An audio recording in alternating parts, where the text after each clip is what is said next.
Shalom. Shalom. Puji Tuhan, jangan lemes saudaraku ya. Biar cuacanya mendung, tidak sumringah. Kita ini mesti tetap sumringah. Amin. Anda tetap sumringah. Jangan ikut lesu kayak cuacanya ya. Hari ini minggu pertama bulan Juli. Tema kita bulan ini adalah komunikasi dalam pengampunan. Saya tidak memperjelas lagi tentang komunikasi.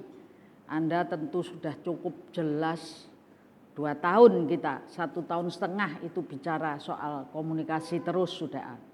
Hari ini saya akan membawa sebuah cerita tentang terapannya komunikasi, dan bukan cuma komunikasi biasa, tapi komunikasi dalam pengampunan. Komunikasi dalam pengampunan. Nah, komunikasi dalam pengampunan ini kalau diterapkan dengan efektif, Anda tahu efektif toh? Jadi benar-benar dikerjakan maksimal, itu efektif ya. Maksimal ngerjakannya, bukan pura-pura, bukan setengah-setengah gitu ya. Tapi pengampunan yang efektif ya, yang efektif itu mendatangkan kasih karunia Tuhan yang luar biasa. Anda mau terima kasih karunia Tuhan? Halo, mau terima kasih karunia Tuhan? Amin. Wah, keras sekali. Setiap kita harus semangat untuk terima kasih karunia Tuhan. Tapi salah satu jalan untuk bisa menerima kasih karunia Tuhan yang luar biasa adalah lewat memberikan, melepas, menerima, dan menjadi mediator dari pengampunan. Bisa ngampuni? Menengsik saudaraku ya. Bisa ngampuni. Satu hari ada orang, ya saya kerja di mebel dulu, tidak bayar saudaraku. Duit pas-pasan orang tidak bayar. Kalau dia tidak punya ya oke gitu ya, masih ya apa lagi, tidak punya lah. Dia kaya tapi tidak mau bayar. Saat ditagih, waduh sikapnya arogan sekali. Jengkel saya ini, karena saya ini jauh di bawahnya dia duitnya banyak, terus penatua gereja lagi. Tak lihat gerejanya bangun tahun itu dia nyumbang 300 juta atas nama dia sendiri, istrinya, anaknya. Itu di list sumbangan gereja, taruh atas sendiri gede. Tahun itu waduh, duit 100 juta itu luar biasa buat saya ya, gitu. Nggak tahu buat dia. Ditagih gitu, marah saya, jengkel, pol jengkel saudaraku ya. Anda tahu, tiap malam yuk tidur itu bisa jingkat gini, eling duitku gak dibayar gitu ya. Anda tahu? Sekali waktu satu malam Tuhan bilang, kamu bisa melepas duit itu enggak? Bisa enggak ngelepas Tuhan? Ku keringet Tuhan, iku kerja Tuhan. Sungguh saudaraku ya. Dan belajarlah saya untuk enggak nagih lagi, gitu saudaraku ya. Belas enggak nagih. Sampai hari ini enggak tak tagih. Saya cuma yakin kalau Tuhan suruh ngelepas, Tuhan mau ganti dengan yang lebih banyak. Amin. Wis gitu. Baru ini ketemu sama salah satu mereka. Saya diundang makan ulang tahunnya temennya suami. Duduk. Kok bisa loh dari jeretan orang makan, dia ada di depan saya. Aku, wah Tuhan iki ngelingno. Wis iso ngampuni ora. Gak wani nyopo saudara. Saya juga ndak nyapa, tak anggap ndak pernah kenal aja gitu. pas di depan saya. Bojoku lho ora roh ceritane. Blas, cari dodok lho kok bisa pas saya ada di depannya dia. Gitu. Tapi ternyata pengampunan itu kalau kita bisa melakukannya dengan maksimal, bukan optimal ya. Kalau optimal itu beda sama maksimal. Tahu bedanya? Ya, nanti cari sendiri, tidak lama di sini. Banyak ini materinya.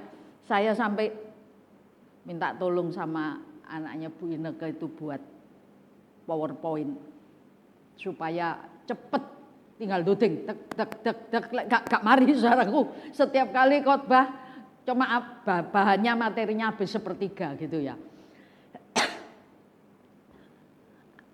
Datangkan kasih karunia. Contoh yang akan saya ambil.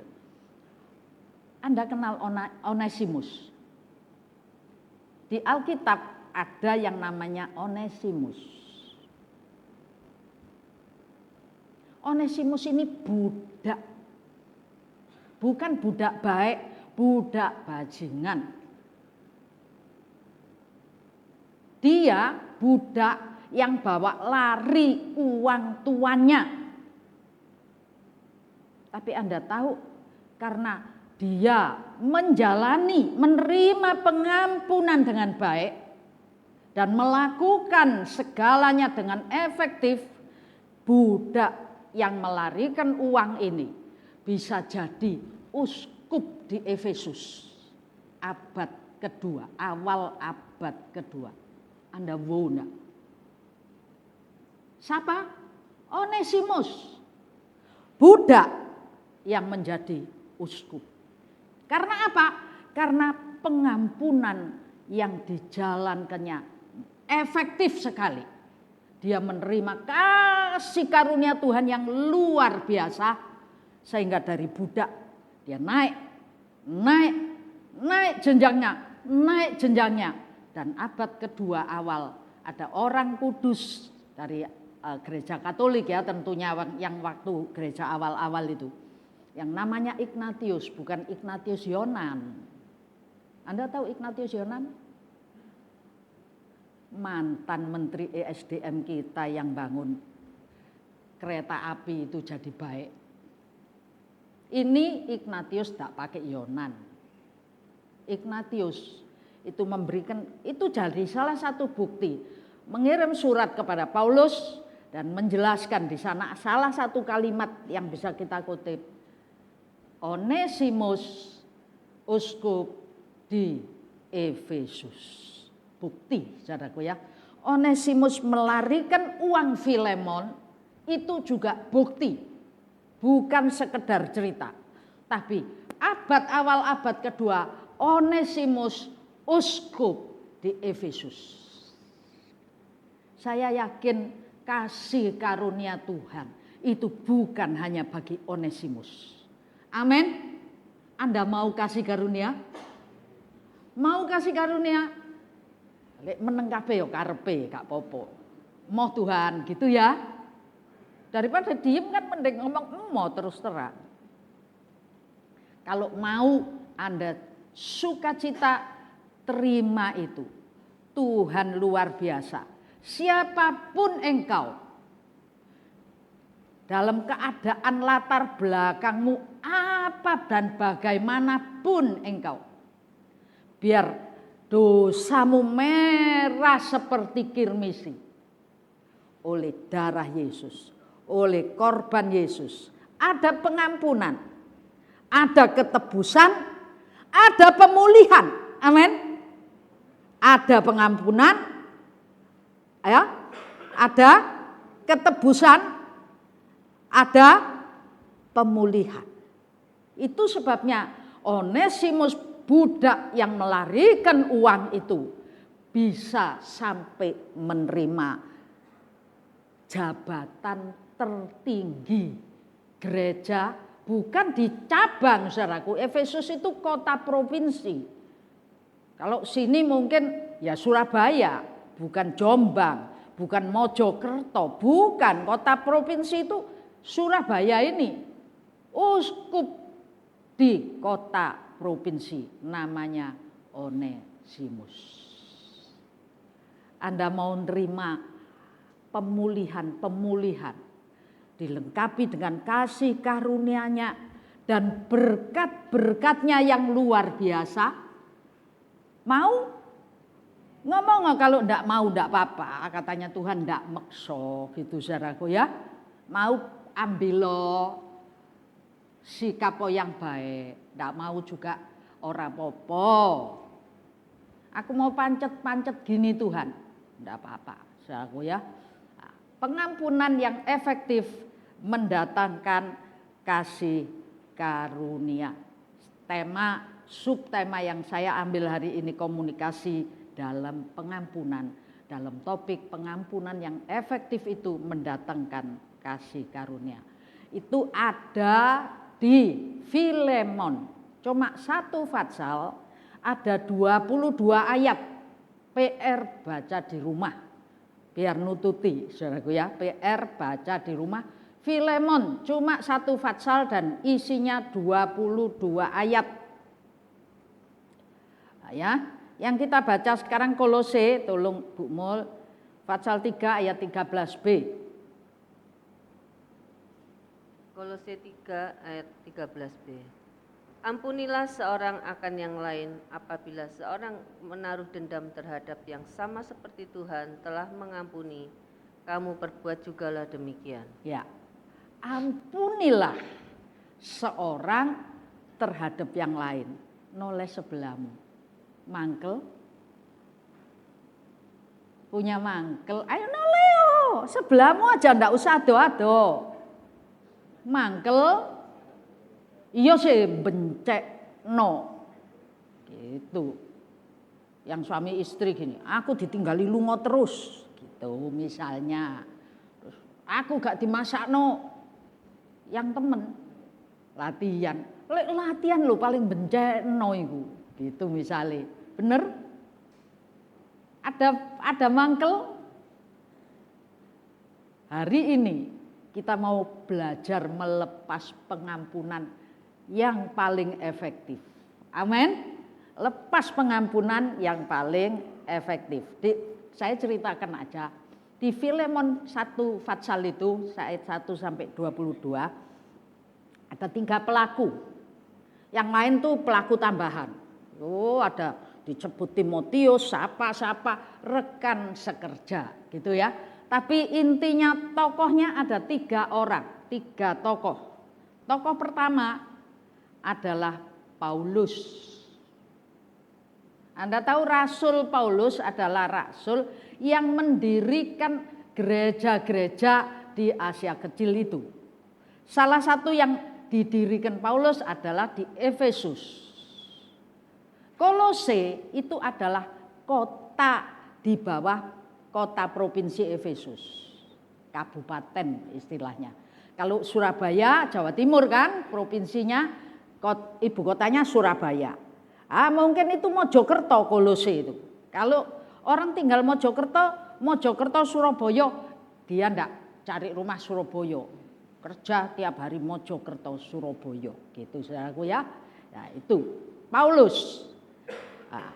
3 saya sebut dulu, yang kedua bisa lihat saudara, kecil ya. Filemon ini rekan, nanti disebut sebentar ya, Filemon. Dan yang ketiga adalah Onesimus. Dalam kasus di Filemon Fatsal 1 ini ya, dalam kasus Filemon Fatsal 1 ini Paulus itu sebagai mediator. Filemon sebagai orang pelepas pengampunan, pemberi pengampunan. Yang ketiga, Onesimus, si brengsek yang jadi uskup ini adalah orang yang menikmati, menerima dan menjalani pengampunannya yang seefektif mungkin. Saya masuk ke tokoh Paulus, turun 1. Ya, sekilas saja. Ini fotonya Paulus. Ketokohannya panjang kalau dicerita. Tapi saya ambil yang berkaitan dengan Filemon ini, saudaraku. Yang pertama, dia keluarga Yahudi yang kaya. Dia pakai bahasa Aram, tapi bisa banyak bahasa, gitu ya. Ketika dia usia 15 tahun, dia masuk menjadi pengikut golongan orang Farisi. Lalu dimuridkan menjadi muridnya Gamaliel, guru Farisi yang besar, gitu ya. Itu umur 15 tahun. Nah, sejak itu dia menjadi, namanya asalnya Saul, ya. Sejak saat itu dia menjadi pengejar dan penganiaya yang sadis bagi pengikut-pengikut Kristus. Saya takut ada yang tidak ngerti ceritanya Paulus. Ngerti semua, tapi yang kaitannya dengan Filemon dan Onesimus ini, saya sekilas dia jadi pemburu.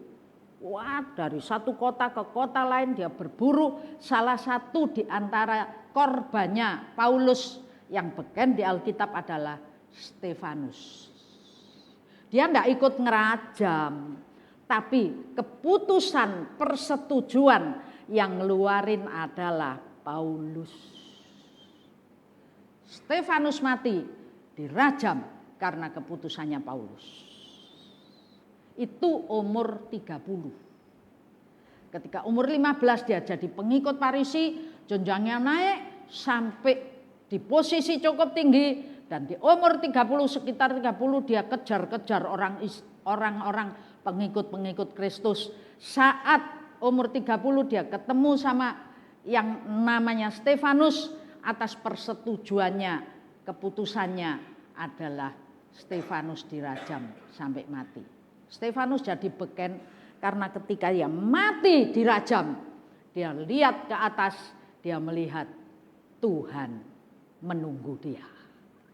Luar biasa, saudaraku ya. Itu yang bunuh siapa? Keputusannya Paulus. Tapi pada satu waktu ketika perjalanan menuju ke Damsyik hendak membunuh dan menganiaya pengikut-pengikut Kristus, dia ketemu Tuhan. Jadi buta sampai bertobat. Dan semenjak pertobatannya itu langsung dia beritakan Injil kemana-mana. Bukan cuma memberitakan Injil, dia menjadi pendiri gereja di mana-mana. Dia menjadi pekabar Injil di luar bangsa Yahudi. Itu sebabnya Efesus, Kolose, mana aja ada surat-surat yang ditulis untuk sidang jemaat. Itu adalah sidang jemaat yang didirikan oleh Paulus. Dalam penginjilannya dia ketemulah sama yang namanya Filemon. Ya. Nah, yang kedua, dia dalam penginjilannya dia ketemu sama Filemon. Pertemuannya dengan Filemon itu membuahkan buah rohani karena Filemon jadi bertobat. Amin. Masuk ke tokoh 2 aja dulu, lompat biar tahu. Tokoh kedua, Filemon. Siapa Filemon ini? Ya, Filemon adalah apa? Orang kuayanya Kolose. Karena pertobatannya Filemon ini, orang Kristen pengikut Kristus di Kolose itu nganggap dia itu ya penatuanya lah, saudaraku ya, penatua. Dia aktivis penatua karena pertobatannya lewat Rasul Paulus, dia menjadi orang penting, ya kayak kepala apa?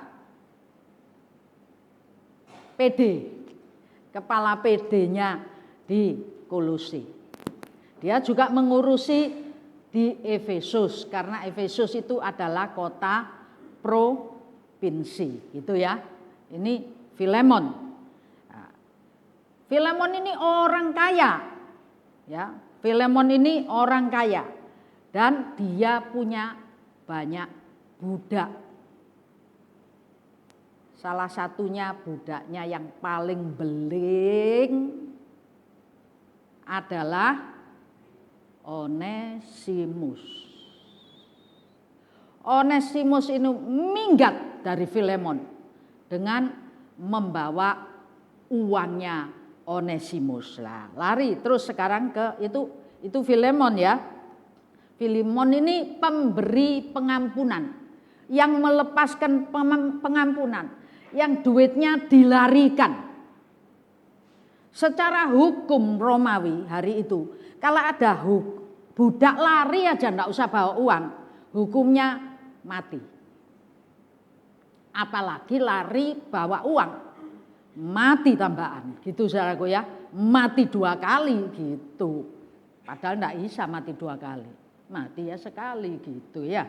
Nah, terus Onesimus, ya ini saya ceritakan adalah seorang budak dari Filemon yang melarikan diri dengan bawa duitnya juragan.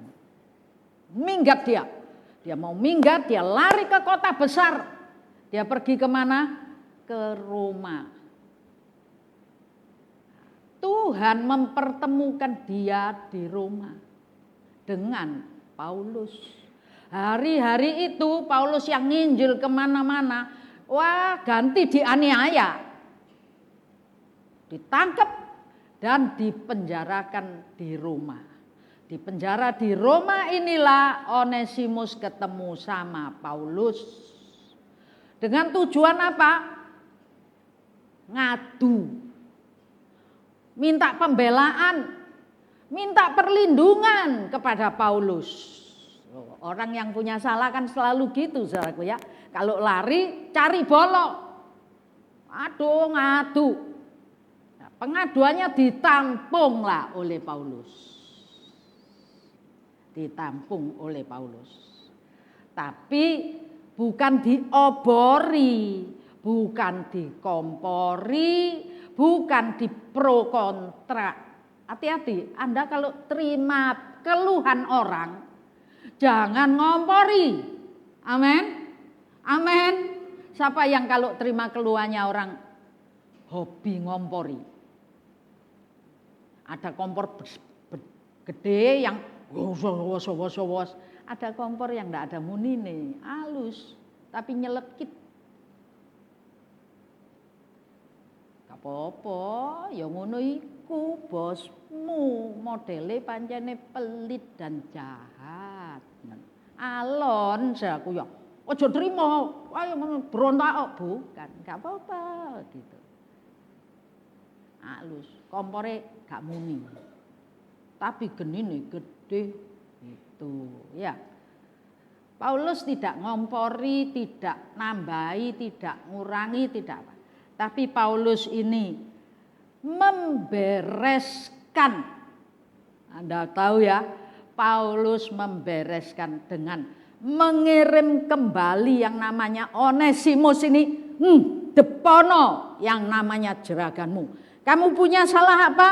Ayo madep, minta maaf, beresno, kirim kembali ke sana. Sudah, ceritanya ini 3 tokoh. Penerima manfaat pengampunan ketiga-tiganya. Makanya di Filemon pasal 1 ayat yang ke-20 atau berapa itu baik buat kamu, ya suratnya Paulus kepada Filemon, baik buat kamu, baik buat aku, baik juga buat Filemon. Penerima manfaat 3 tokoh ini. Kita anak-anak Tuhan bisa jadi tokoh yang mana? Anda bisa jadi tokoh yang mana? Bisa jadi pengantara. Sekali waktu ada si A ngadu ke Anda, Anda jadi Paulusnya, jadi mediatornya. Ya, tapi sekali waktu Anda merasa disolimi, Anda jadi Onesimusnya. Sekali waktu Anda bisa jadi penerima, Anda bisa jadi pemberi, Anda bisa jadi perantara. Jalankan dengan baik peran-peran itu. Saya balik kepada itu gambar yang tampil adalah pertemuannya Onesimus dengan Paulus.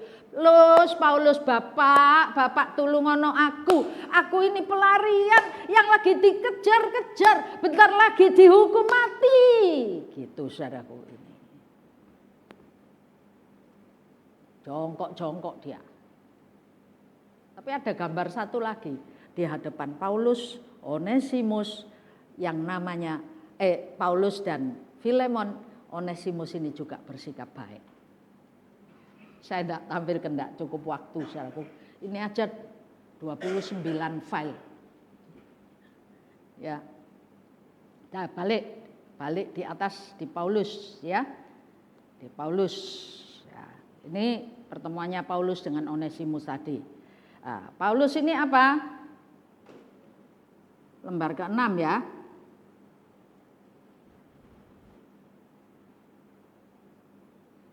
Kita baca Filemon pasal 1 ayat 15 dan 16. Apa yang dilakukan Paulus ketika Onesimus itu sambat? Apa yang dilakukan Paulus? Ya, Paulus selaku rasul, selaku pelayan Tuhan, dia mengerjakan bagiannya, dia melakukan tugasnya dengan prinsip apa? Ya. Tolong Filemon 1 ayat 15 16. Filemon 1 ayat 15 dan 16. Sebab mungkin karena itulah dia dipisahkan sejenak daripadamu, supaya engkau dapat menerimanya untuk selama-lamanya. Bukan lagi sebagai hamba, melainkan lebih daripada hamba, yaitu sebagai saudara yang kekasih. Bagiku sudah demikian, apalagi bagimu, baik secara manusia maupun di dalam Tuhan. Ya, sebagai saudara, terima, nulis surat yang namanya Paulus ini kepada kepada Filemon. Terimaan dia, ampuni dia. Utange aku sing bayar. Enak ya Onesimus ya. Utangnya nanti aku yang bayar. Ya, kalau kamu dirugikan, utangnya aku yang bayar. Terimaan dia. Terima jadi apa? Bukan jadi budak lagi, tapi jadi rekan, jadi teman, saudara, sebagai saudara seiman.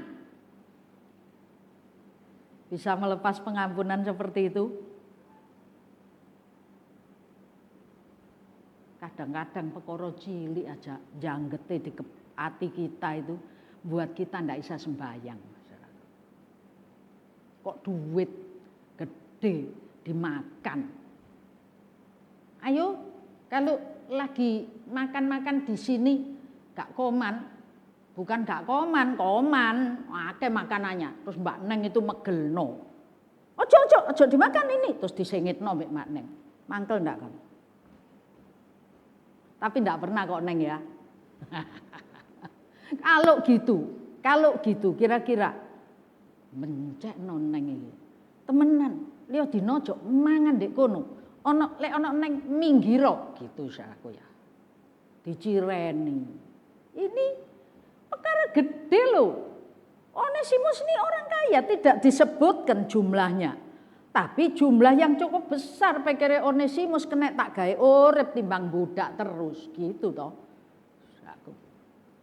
Itu sarannya Paulus. Onesimus disuruh balik. Aku penjaminmu.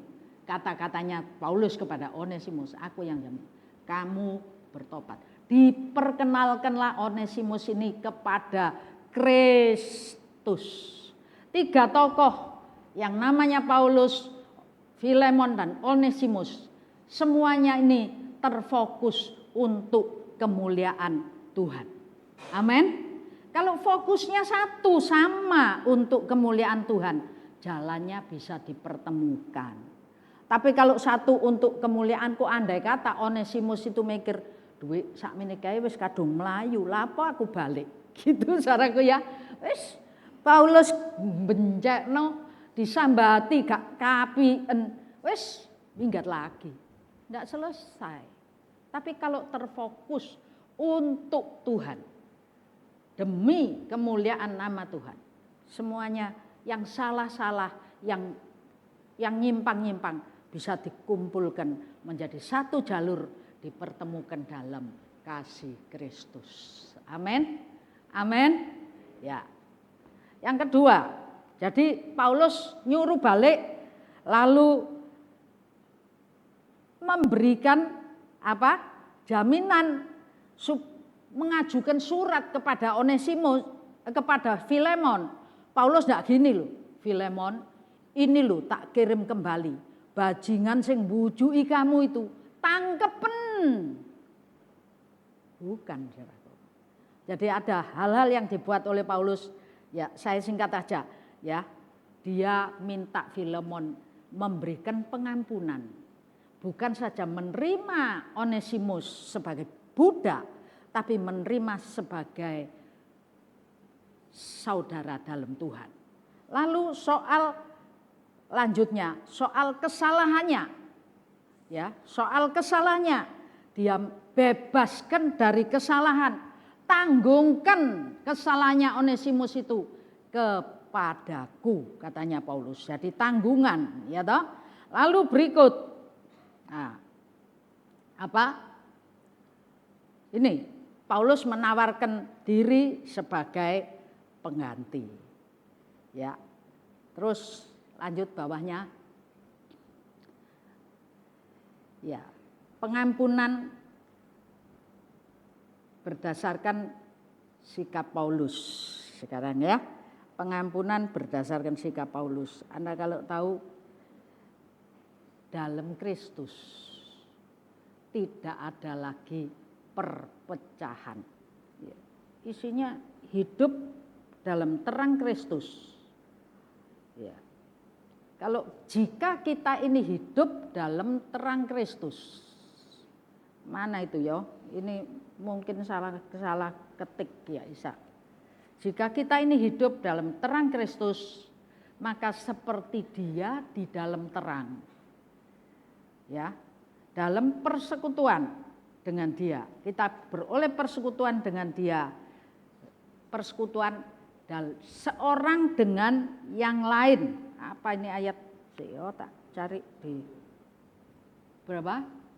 Oh 7, 1 Yohanes 1. Oke. 1 Yohanes 1 ayat 7. Ya, tolong Bu. Itu di papan sudah ada. 1 Yohanes 1 ayat yang ke-7. Tetapi jika kita hidup di dalam terang sama seperti Dia ada di dalam terang, maka kita beroleh persekutuan seorang dengan yang lain, dan darah Yesus anaknya itu menyucikan kita daripada segala dosa. Ya, Anda hidup dalam terang? Anda hidup dalam terang? Remeng-remeng. Remeng-remeng itu enak loh Bu. Tuh cari di klub malam, remeng-remeng saudaraku. Lalu terangnya kadang biarpet gitu ya. Kadang terang, kadang peteng, kadang terang, kadang peteng. Yang di dalamnya model apa? Anda tahu kalau yang biarpet itu dalamnya model apa. Yang remeng-remeng dalamnya model apa. Lek dipetengi pet kok ya gak ketok, gak iso nglakokno apa-apa gitu saudaraku ya. Nah, jadi 1 Yohanes 1 ayat 7. Jika kita ini hidup dalam terang sama seperti Dia di dalam terang, maka apa? Kita pasti tidak ada perpecahan. Bukan berarti orang itu lurus terus, enggak. Kalau enggak ada perpecahan itu artinya bisa melepas pengampunan dengan baik. Namanya kumpul orang ya ono lah kebentak titik. Suara saya ini banter soalnya ngomong ojo gitu. Ojo banter. Wah aku kok digetak ya. Misalnya gitu. Ada yang halus tapi mangan jero. Ada halus beneran. Ya namanya kumpul-kumpul orang. Ada aja toh pacaran aja gegeran terus koyoan. Katanya cinta, tapi yo eker-ekeran. Suami istri eker enggak? Eker, saudaraku ya. Yang makin dekat itu persekutuan, itu orang-orang dekat. Kalau kita makan, yang gigi ini enggak bisa gigit tangan. Gigi ini gigit yang paling dekat, saudaraku ya. Gesekan itu banyak. Tapi jika kita hidup di dalam terang, pasti selesai gesekan itu. Amin. Kalau gesekan itu selesai, pasti bisa ada persekutuan antar seorang dengan yang lain. Ayo noleh lagi, Anda bersekutu seorang dengan yang lain, baik enggak? Wingenane aku dibentak wong iku lho, gitu ya. Ya kan? Ya ndak? Iya apa iya? Wong iya. Ya, jadi ayo saudaraku. Hidup prinsipnya Paulus, kita ini anak-anak terang. Anak-anak terang itu hidup dalam terang, hidup dalam terangnya Tuhan itu pasti bisa bersekutu seorang dengan yang lain. Tidak ada perpecahan. Halo, ayo disebut. Tidak ada perpecahan. 3, 2, 1. Tidak ada perpecahan. Tidak ada perpecahan. Tidak ada perpecahan. Artinya kalau tidak ada perpecahan, perselisihan bisa diselesaikan dengan maksimal, bukan ndak selesai. Kan semua kita ndak podo semua. Bajune aja kelire beda-beda wis diseragam lho. WL Singer seragam ya. Musik seragam, jas ireng jerone beda kabeh. Ya karena beda-beda, ada perselisihan, ada beda pendapat, ada beda faham. Tapi kalau sama-sama hidup dalam terangnya Tuhan, perbedaan perselisihan ini tidak memicu pada perpecahan. Amin. Tidak memicu pada perpecahan. Ada 3 langkah. Ya. Tidak ada perpecahan itu, ya. Nanti kita lihat langkahnya. Dan bukan cuma tidak ada perpecahan, erat seorang dengan yang lain. Ayo lanjut. Erat seorang, tidak usah dibaca. 1 Korintus 1 ayat 10. Tidak perpecahan tapi gak omongan. Aku gak tukaran tapi wegah nyopo. Akeh ndak? Males. Siapa itu? Dia. Males, minggir ae. Ndak pecah, ndak geger, tapi tidak erat. Jadi 1 Korintus 1 ayat 10 ngomong, ya, jangan ada perpecahan di antara kamu, tetapi sebaliknya supaya kamu erat bersatu dengan sehati dan sepikir. Satu rumah, bapak, ibu, anak. Anak lek sik cilik-cilik, keputusan tergantung papa mama. 2 aja makan malam bisa jadi geger. Kepiting cak gundul. Satunya gak doyan kepiting. Loh kok gak doyan, biasanya mangan. Loh kali ini aku lagi gak nafsu kepiting. Gitu saudaraku ya. Terus apa? Ayam goreng. Bosen. Kok ayam terus. Gondol. Pemuda. Gondol. Pemuda. Warung mangan. Kecil kan? Kecil urusannya.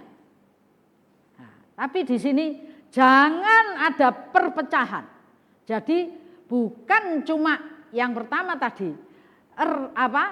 tidak ada perpecahan, tapi erat bersatu dengan sehati sepikir. Barangkali solusinya apa? Ya wis dino iki pemuda. wek-wek ayam pemuda. Sesuk gundul ya. Selesai. Ada solusi, selalu ada solusi dalam setiap perbedaan. Amin. Amin.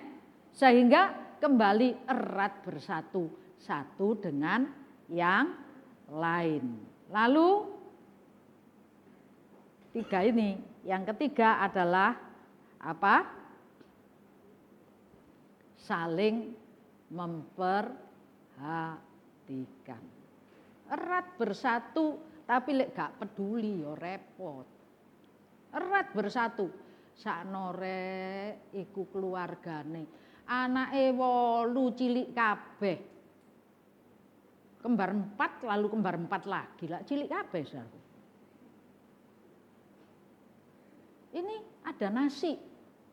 Biar enggak repot. Kalau dikasih beras nanti repot. Kayak nasi aja gitu misalnya. Yang terima nasi juga enggak muring-muring. Ngenyek iki. Rumangsamu aku gak iso tuku beras. Enggak, saling memperhatikan. Apa 3 langkah supaya tidak ada perpecahan, erat satu dengan yang lain dengan sehati sepikir, lalu saling memperhatikan. Ini prinsipnya Paulus. Itu sebabnya Paulus itu selalu saja ngomong, hendaklah kamu sehati sepikir dalam satu jiwa, satu tujuan. Untuk apa lanjutnya? Kemuliaan nama Tuhan. Amin. Untuk kemuliaan nama Tuhan. Onesimus ini saya sebentar aja, biar enggak. Itu jam 10:00 baru Paulus tok saudaraku ya. Ini baru lembar ke berapa? 13, padahal 29 lembarnya. 28, 29 ya.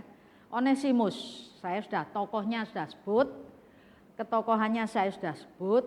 Lalu Onesimus ini orang yang dirugikan toh. Onesimus ngomong ini, Paulus, duduk duitmu sing dipangan, enak kon ngomong, gitu ya. Setuju enggak kalau ada omongan gitu? Sing ditokot iku lho dagingku, gitu. Kamu iso balekno mancep dagingku, mari dicokot Onesimus. Bisa enggak? Sing loro aku, kamu mek ngomong. Memang saudaraku, mengampuni itu ada pengorbanan, ada rasa sakit. Kalau enggak ada rasa sakit, belum pengampunan itu namanya. Kalau orang ngampuni sakit. Tuhan Yesus ngampuni kita, sakitnya searat-arat di atas kayu salib di Bukit Golgota. Dia menderita, cemeti, semua aniaya, semua ditombak. Anda bisa bayangkan gambarnya enak, Yesus disalib ngene. Anda bisa bayangkan ya, berat badannya ditanggung sama paku yang di sini. Sekalipun digambar itu saya enggak ngerti yang di Romawi beneran di kakinya itu dikasih panjian titik gitu saudara ya. Tapi berat badan tuh timbulnya di mana? Di sini. Ini loh nanggung berat badan, delewer, saudaraku kayak ini jadi cantolan. Anda pernah nyantolno baju? Kalau kainnya berat, gimana? Ini jadi cantolan. Sakit, segala sakit diderita. Yang namanya Filemon, dia mendengar kata atasannya. Mendengar kata bapaknya. Paulus itu bapak rohani. Paulus itu atasan, dia rasul. Filemon ketua PD-nya. Saudaraku ya. Lalu Filemon menghormati Tuhan di atas segala perkara. Dia tahu dia sudah diampuni, dia harusnya binasa, dia harusnya mati. Tapi oleh karena korban Yesus di atas kayu salib di Bukit Golgota, yang namanya Filemon diselamatkan. Onesimus secara hukum Roma mati hukumnya. Tapi kalau dia bisa menerima pengampunan, Dia melepas pengampunan. Ayat mengatakan seperti engkau mengampuni orang itu, Tuhan juga akan mengampuni orang itu. Onesimus dilepas pengampunannya, saudaraku ya. Setelah lepas pengampunan, dalam pengampunan ini ada beberapa hal. Yang pertama, matikan di dalam dirimu duniawi, egomu harus dimatikan. Yang kedua apa? Buang kemarahan. Bisa buang kemarahan? Halo, bisa buang kemarahan? Gak iso. Tahun 2001 loh, aku disakiti sama dia. Iki saiki 2020, saudaraku ya. 2001 itu bencen orang itu. Saiki aja ditulungi. Ya. Bisa membuang marah? Halo, bisa buang marah? Kau nok sing wani jawab lho, siji loro. Ayo kita sebut membuang kemarahan. 3, 2, 1. Membuang kemarahan. Membuang kemarahan. Itu bahasa Ibraninya kalau diterjemahkan buang itu kayak orang pakai baju di malam hari. Dilepas. Ganti baju pagi. Ini sekarang sudah pagi. Malam baju malam, bajunya gelap. Dilepas. Waktu pagi hari tidak pakai bajunya malam lagi. Amin. Buang. Lepas. Orang yang melepas pengampunan tidak boleh ditarik kembali. Hari tak ampuni loh, tak ampuni. Bendowo metu meneng ngomongi. Ayo tukang gitu apa enggak? Tak gampang saya belum sampai ke Onesimus ini. Tapi saya tadi ambil dari awal ke ujung. Brengsek, budak brengsek. Yang menikmati pengampunannya, mengerjakan keselamatannya dengan penuh takut dan gentar akan Tuhan. Dia melakukannya dengan baik. Ini Onesimus dulu satu poin lagi, saudaraku. Mengenakan, ya tadi pakaian malam, pakaian gelap dibuang, lempar. Mengenakan pakaian baru, mengenakan manusia baru. Manusia marah dibuang, manusia duniawi dibuang, dimatikan, manusia marah dibuang, mengenakan manusia baru. Halo, Anda manusia baru, sudah baptis semua? Ada yang belum baptis? Bulan depan mulai katekisasi ya, baptisan. Ada yang belum baptis? Menengahi kabeh. Manusia baru. Onesimus betul-betul setelah kenal Yesus, dia diajari mengampuni.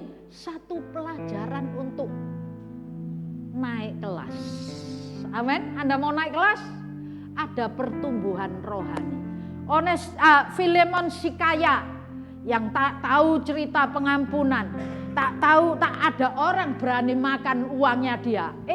Budak ini makan uangnya, minggat pisan, balik meneng. Ya apa? Tapi Filemon berusaha naik kelas dengan melepaskan manusia duniawi, membuang marah dan mengenakan manusia baru, manusia Kristus. Filemon berhasil step by step naik terus. Filemon dan Onesimus dan Paulus punya persekutuan yang baik. Terakhirnya saya khawatir tidak nututi lain waktu tema ada baru yang namanya Onesimus.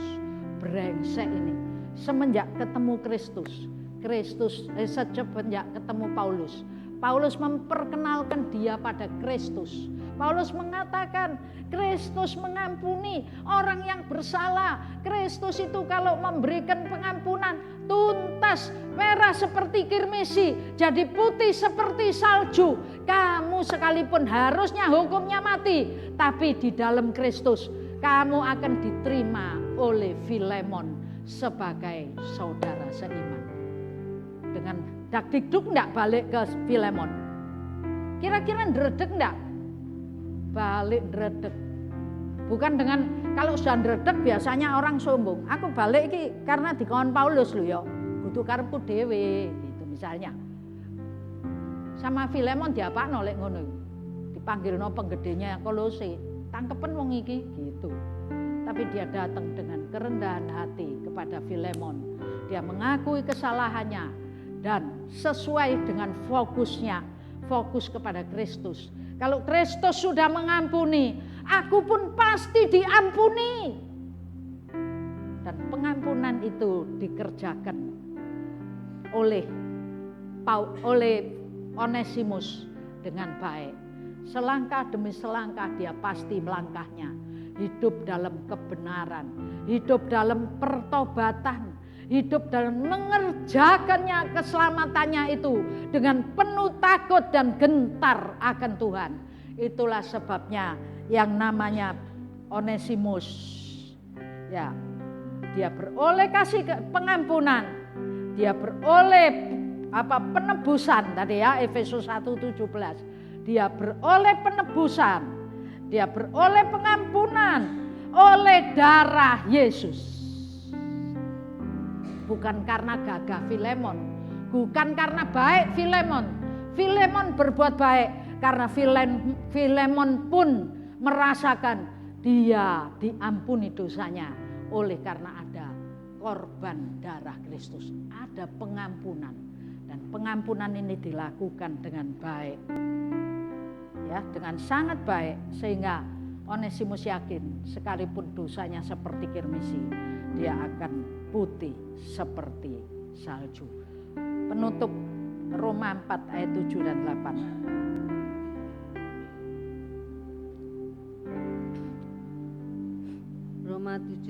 Roma 4 ayat 7 dan 8. Roma 4 ayat 7 sampai 8. Berbahagialah orang yang diampuni pelanggaran-pelanggarannya dan yang ditutupi dosa-dosanya. Berbahagialah manusia yang kesalahannya tidak diperhitungkan Tuhan kepadanya. Ya, berbahagialah. Anda punya salah, saya punya salah. Masa lalu kita masing-masing berbeda, tapi setiap kita punya salah. Roma 4 ayat 7 tulisan, berbahagialah orang yang pelanggarannya tidak diperhitungkan, yang dosanya ditutupi, dan yang diterima sebagai anak-anak. Satu lagi ayat Filipi 2 ayat 12. Hai saudara-saudaraku yang kekasih, kamu senantiasa taat, karena itu tetaplah kerjakan keselamatanmu dengan takut dan gentar. Bukan saja seperti waktu aku masih hadir, tetapi terlebih pula sekarang waktu aku tidak hadir. Ya. Jadi kerjakan keselamatanmu. Kamu sudah diampuni, hidup dalam pengampunan. Jangan berdosa lagi. Katanya Ibrani 6 ayat 6. Ojo dosa meneng, ojo jatuh meneng, gitu saudaraku ya. Dan Tuhan akan mengangkatmu, ya. Tuhan akan mengangkat engkau menjadi kepala dan bukan ekor. Engkau akan tetap naik dan tidak akan turun apabila engkau mendengar perintah Tuhan Allahmu yang disampaikan kepadamu pada hari ini. Mau naik dan tidak turun? Amin. Mau jadi kepala dan bukan ekor? Dengar perintah Tuhan, lakukan itu, maka engkau akan mendapatkan yang terbaik dari Tuhan. Onesimus yang budak itu, karena dia meniti karirnya, meniti keselamatannya dengan tekun dalam takut akan Tuhan, maka Onesimus yang budak itu bukan cuma diterima jadi saudara seiman, tapi jadi rekan sepelayanan di Kolose. Kemudian naik jenjang lagi, dia menjadi uskup di provinsi di Efesus. Tuhan memberkati. Kita naik, bangkit berdiri.